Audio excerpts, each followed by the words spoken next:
My next patron question is from Joey, who wanted to know if a certain awards organization and their membership gets too much hate. Whenever Cartoon Brew makes an article about a small sample of Academy Award voters, people act like all the Oscar voters don't care about animation, and that's how all those voters vote for Best Animated Movie and Best Animated Short. However, I think it's unfair to judge all Oscar voters like that, because these are only small samples. I'm not going to act like I'm huge into the Academy Awards or anything, as I don't watch award shows, but do think social media is being unfair and judgmental towards the voters for the Academy Awards. What Joey's referring to is every year film industry trades like Variety and Hollywood Reporter publish anonymous Oscar ballots from Academy members.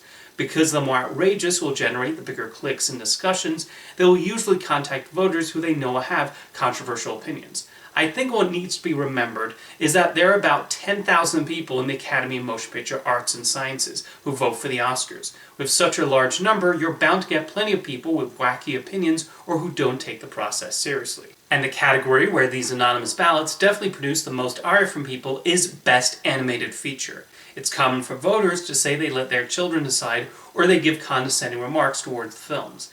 The sad thing is, looking down one's nose, that animation is hardly exclusive to these Academy voters. There are a lot of people who just don't like animation, and you can point to however many artistic masterpieces or films with bold storytelling that you want, but it's not going to change their minds.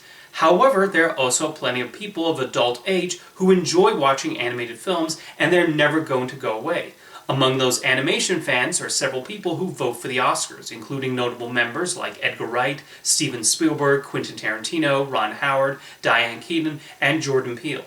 There's this expectation that the Oscars will reflect your opinion 100%, but that's never going to happen to a group with so many people, many with different ideologies, tastes, political views, and filmmaking preferences.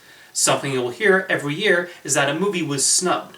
I don't use this term because it gives the impression that everyone rallied together to purposely ignore a movie, when the truth is that other films just got more votes. That does not necessarily mean nobody voted for that film. A performance from this year that I would love to see nominated is Mia Goth in Pearl. However, it's looking likely she won't be nominated for Best Actress. She did not even get a nomination from the Critics' Choice Awards, and that's the group you would most expect to recognize a performance that got rave reviews from the critics who saw this horror movie.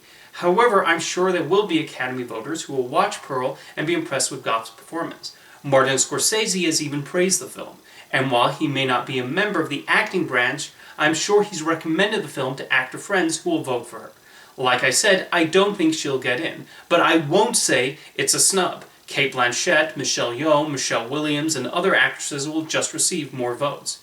What I often suggest is to create your own fantasy Oscars, where your preferred films did win over the nominees. For example, The Mitchells vs. the Machines won Best Animated Feature in my imaginary Oscars. Nada de Encanto left empty-handed, as Dos Orejitas won over No Time to Die in the original song category. John Williams has 5 Oscars in reality, but I have him winning a lot more times in my alternate Oscars. He also won for Superman, The Empire Strikes Back, Raiders of the Lost Ark, Return of the Jedi, The Witches of Eastwick, Home Alone, and many more. I actually highly recommend watching James Rolfe's video on the Best Picture winners he agreed and disagreed with. It's a really good video where he says what would have gotten his vote in certain years. And there's something he says near the end that I especially agree with. So the way I look at the Oscars is like this. It's just a recommendation list, the same as if you and I were recommending some films to each other.